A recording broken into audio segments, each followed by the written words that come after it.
ಕಾರ್ಗಿಲ್ ವಿಜಯೋತ್ಸವದ ಹಿನ್ನೆಲೆ ಹುಮ್ನಾಬಾದ್ ಬಿಜೆಪಿ ಯುವ ಮೋರ್ಚಾದ ವತಿಯಿಂದ ಮೆರವಣಿಗೆ.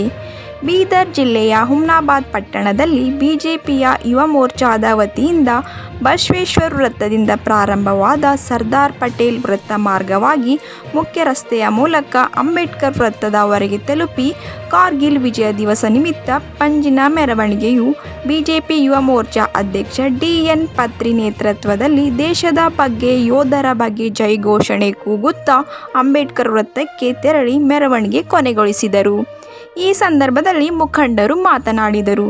ಈ ಸಂದರ್ಭದಲ್ಲಿ ನೇತೃತ್ವ ಹಾಗೂ ಬಿಜೆಪಿಯ ಯುವ ಮೋರ್ಚಾದ ಅಧ್ಯಕ್ಷರು ಸುನಿಲ್ ಡಿ.ಎನ್. ಪತ್ರಿ, ಬಿಜೆಪಿ ಮಂಡಲ ಅಧ್ಯಕ್ಷರಾದ ಅನಿಲ್ ಪಸರ್ಗಿ, ಬಸವರಾಜ್ ಆರ್ಯ, ಬಿಜೆಪಿ ಮುಖಂಡ ಸಂತೋಷ್ ಪಾಟೀಲ್, ಪ್ರಭಾಕರ್ ನಾಗರಾಳೆ, ಪುರಸಭೆ ಸದಸ್ಯ ರಮೇಶ್ ಕಲ್ಲೂರ್, ರವಿ ಹೊಸಳ್ಳಿ, ನಾಗಭೂಷಣ್ ಸಂಗಮ್, ಗೋಪಾಲಕೃಷ್ಣ ಮೂಳೆ, ಬಸವರಾಜ್ ಸದ್ಲಾಪುರ್, ವಿನಾಯಕ್ ಮಾಣ್ಕೋಜಿ, ಪರಮೇಶ್ವರ್ ಕಳ್ಮದರ್ಗಿ, ಅಸಾದ್ ಪಟೇಲ್, ಅಂಜುನಾಥ್ ರೆಡ್ಡಿ, ಪಪ್ಪುರಾಜ್ ಚತುರೆ, ದಯಾನಂದ್ ಸಿಂದನ್ಕೆರೆ, ಮಹಾದೇವ್ ಗೌಳಿ, ನಿಂಗುರೆಡ್ಡಿ ಮುಂತಾದವರು ಉಪಸ್ಥಿತರಿದ್ದರು.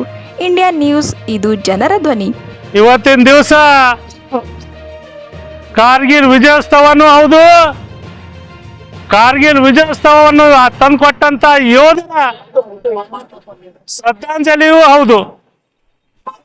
ಭಾರತೀಯ ಸೇನೆ, ಪ್ರತಿಯೊಬ್ಬ ಸೇನೆಯ ಸೈನಿಕರು ತಮ್ಮ ಜೀವವನ್ನೇ ಮುಡುಪಾಗಿಟ್ಟು ಪಾಕಿಸ್ತಾನಕ್ಕೆ ಬಗ್ಗೆ ಬಡ್ದು ಇವತ್ತು ಕಾರ್ಗಿಲ್ ನಮ್ಮ ಭಾರತೀಯ ಸೇನೆ ಭಾರತ ನಕಾಶೆಯಲ್ಲಿ ಕೊಟ್ಟಂತ ಎಲ್ಲ ಯೋಧರಿಗೆ ನಾವು ಅಭಿನಂದನೆ ಹೇಳಕ್ ಇವತ್ತು ನಾವಿಲ್ಲಿ ಸೇರಿದ್ದೇವೆ ಬಂಧುಗಳೇ. ಯಾಕಂದ್ರೆ ದೇಶಭಕ್ತಿ, ದೇಶ ಅಭಿಮಾನ್ ಇದು ಖಾಲಿ ಭಾರತೀಯ ಜನತಾ ಪಾರ್ಟಿ ಮಾಡಬೇಕಾಗಿಲ್ಲ. ಭಾರತೀಯ ಪ್ರತಿಯೊಬ್ಬ ನಾಗರಿಕರು ಈ ವಿಜಯೋತ್ಸವ ಮಾಡಿ ದೇಶದ ಯೋಧರಿಗೆ ಒಂದು ಗೌರವ ಕೊಡುವಂತ ಕೆಲಸ ನಾವೆಲ್ಲ ಭಾರತೀಯರು ಮಾಡ್ಬೇಕಂತೇಳಿ ವಿನಂತಿ ಮಾಡ್ತೀನಿ. ಭಾರತೀಯ ಸೈನಿಕರಿಗೆ ನಾವು ಕೋಟಿ ಕೋಟಿ ನಮನ ಹೇಳ್ಬೇಕಾಯ್ತು ಬಂಧುಗಳೇದ. ಅದಕ್ಕೆ ಭಾರತ ಪ್ರತಿಯೊಬ್ಬ ನಾಯಕರು, ಪ್ರತಿಯೊಬ್ಬ ನಾಗರಿಕರು ಸೈನಿಕರಿಗೆ ಉರಿ ತುಂಬಿಸ್ತಕ್ಕಂಥ ಕೆಲಸ ಮಾಡಬೇಕು.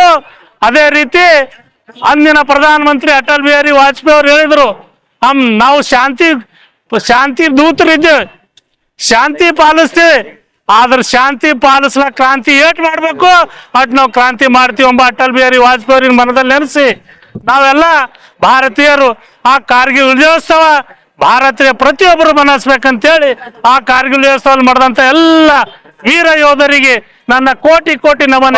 ಗೆದ್ದು ಸುಮಾರು ಜುಲೈ 26, 1999ರಲ್ಲಿ ಯುದ್ಧ ಆಗಿತ್ತು.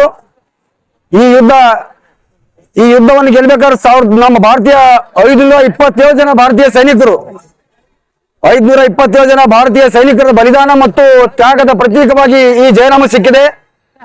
ಈ ಜಯಕ್ಕೆ ಇವತ್ತಿಗೆ 26 ವರ್ಷಗಳು ಕೂಡ ಪೂರ್ತಿ ಆಯ್ತು. 26ನೇ ಜುಲೈಗೆ ನಡೆದಂತ ಈ ಜಯಕ್ಕೆ ಇವತ್ತಿಗೆ 26 ವರ್ಷ ಪೂರ್ತಿ ಆಯ್ತು. ಇಲ್ಲಿ ಬಂದಂತಹ ಕಾರ್ಯಕರ್ತರು ಮತ್ತು ಪದಾಧಿಕಾರಿಗಳು, ನಮ್ಮೆಲ್ಲರ ಯುವಕರು ಹುಮ್ಮಸ್ಸನ್ನು ನೋಡಿದ್ರೆ ಇತ್ತೀಚೆಗೆ ನಾವು ಇವತ್ತೇ ಈ ವಿಜಯವನ್ನು, ಈ ಕಾರ್ಗಿಲ್ ಯುದ್ಧವನ್ನು ಗೆದ್ದಂತೆ ಆಗ್ತಾ ಇದೆ ನಮ್ಗೆಲ್ಲರಿಗೆ. ಈ ಜಯ ಇವತ್ತಿಗೂ ಇನ್ನು ಮರಿ ಮಾಸದಂತೆ ಭಾರತೀಯರ ಮನಸ್ಸಿನಲ್ಲಿದೆ. ಈ ಯುದ್ಧಕ್ಕಾಗಿ ಪ್ರಾಣವನ್ನು ಕೊಟ್ಟಂತ ನಮ್ಮ ವೀರ ಯೋಧರಿದ್ದಾರೆ, ಅವರೆಲ್ಲರ ಆತ್ಮಗಳಿಗೆ ಶಾಂತಿ ಕೊಡುವಂತೆ ಇವತ್ತು ನಾವೆಲ್ಲರೂ ಈ ಮೆರವಣಿಗೆ ಮುಖಾಂತರ ಭಗವಂತನಲ್ಲಿ ಪ್ರಾರ್ಥನೆ ಮಾಡ್ತೀವಿ. ತಮ್ಮ ತ್ಯಾಗ ಮತ್ತು ಬಲಿದಾನವನ್ನ ಭಾರತ ದೇಶ ಯಾವತ್ತೂ ಕೂಡ ಮರೆಯೋದಿಲ್ಲ. ತಮ್ಮ ತ್ಯಾಗ ಬಲಿದಾನವನ್ನ ಸದಾ ಭಾರತೀಯರು ತಮ್ಮ ತಲೆ ಮೇಲೆ ಇಟ್ಕೊಂಡಿರ್ತಾರೆ, ತಮ್ಮ ನೆಲ ಮೇಲೆ ಇಟ್ಕೊಂಡಿರ್ತಾರೆ. ಕಾರ್ಗಿಲ್ ವಿಜಯೋತ್ಸವ ಕಾರ್ಯಕ್ರಮ ಸುಮಾರು 26 ವರ್ಷಗಳ ಕಳೆದೋದು, ಆದರೂ ಕೂಡ ಇವತ್ತ ನಮ್ಮ ಭಾರತೀಯ ದೇಶಕ್ಕೆ ಒಂದು ವಿಜಯ ಕೊಟ್ಟಂತಹ ಹುತಾತ್ಮರು ಏನು ಸೈನಿಕರೇನು ತಮ್ಮ ಜೀವನವನ್ನು ತ್ಯಾಗ ಮಾಡಿ ಇವತ್ತ ಪಾಕಿಸ್ತಾನದಲ್ಲಿ ಇದ್ದಂಥ ಕಾರ್ಗಿಲ್ ನಮ್ಮ ವಶಕ್ಕೆ ಪಡೆದುಕೊಂಡಂತ ಅಂದಿನ ಪ್ರಧಾನಮಂತ್ರಿಗಳಾದ ಅಟಲ್ ಬಿಹಾರಿ ವಾಜಪೇಯಿ ಅವರು ಇದ್ದರು.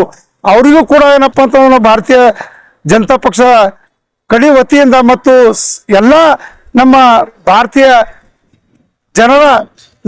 ಜನರಿಂದ ಅವರಿಗೆ ಧನ್ಯವಾದಗಳನ್ನು ತಿಳಿಸುತ್ತಾ ಈ ಹುತಾತ್ಮರ ದಿನಾಚರಣೆ ಇವತ್ತು ಯಾಕಂತಂದ್ರೆ ಒಬ್ರು ಇವತ್ತು ಸತ್ತರಂತಂತಂದ್ರೆ ಅಲ್ಲ, ದೇಶಕ್ಕಾಗಿ ತನ್ನ ಜೀವವನ್ನೇ ಮುಡುಪಾಗಿಟ್ಟು ನಮ್ಮ ಕಾರ್ಗಿಲ್ ಯುದ್ಧವನ್ನು ಗೆದ್ದು ಕೊಟ್ಟ ಹುತಾತ್ಮರ ಅವರ ಆತ್ಮಕ್ಕೆ ಶಾಂತಿ ಸುಖ ಸಿಗಲಿ.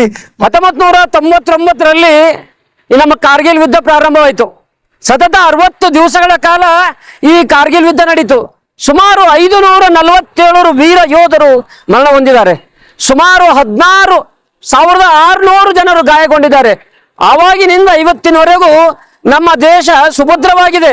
ಯಾಕಂದ್ರೆ ಗಡಿ ಕಾಯುವ ಸೈನಿಕರು ಅಲ್ಲಿ ಇರ್ತಕ್ಕಂಥ ಪರಿಸ್ಥಿತಿ ನೋಡಿದ್ರೆ ನಮಗೆಲ್ಲ ನೋವಾಗ್ತದೆ.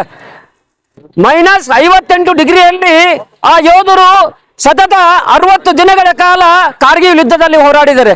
ಆದ್ರೆ ನಾವು ಇವತ್ತು ಏನ್ ಮಾಡ್ತಾ ಇದ್ದೀವಿ ಜನಗಳೇ? ಬಂಧುಗಳ ಯೋಚನೆ ಮಾಡ್ಬೇಕು ನಾವೆಲ್ಲ. ಕಾರ್ಗಿಲ್ ಯುದ್ಧ ಯಾಕಾಯ್ತು? ನಮ್ಮ ದೇಶದ ಗಡಿ ಭಾಗವನ್ನು ಕಾಯ್ತಾ ಇರತಕ್ಕಂತ ರಕ್ಷಣಾ ಮತ್ತು ಅದನ್ನು ಕಬ್ಜಾ ಮಾಡ್ಬೇಕಂತ ಹೇಳಿ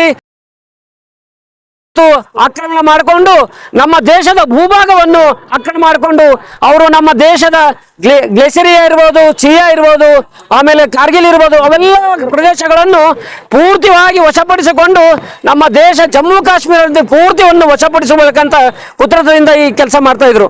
ಅಂತ ಸಮಯದಲ್ಲಿ ನಮ್ಮ ಕಾರ್ಗಿಲ್ ವೀರ ಯೋಧರು ಅನೇಕ ರೀತಿಯಿಂದ ಹೋರಾಡಿ ಅನೇಕ ರೀತಿಯಿಂದ ಆ ದುಷ್ಟ ಶಕ್ತಿಗಳನ್ನು ನಾಶ ಮಾಡಿ ಇವತ್ತು ನಮ್ಮ ದೇಶಕ್ಕೆ ಒಂದು ಅತಿ ಪರಿಚಯವಾದಂತ ಒಂದು ದೊಡ್ಡ ಒಂದು ಶಕ್ತಿಯನ್ನು ಕೊಟ್ಟಿದ್ದಾರೆ.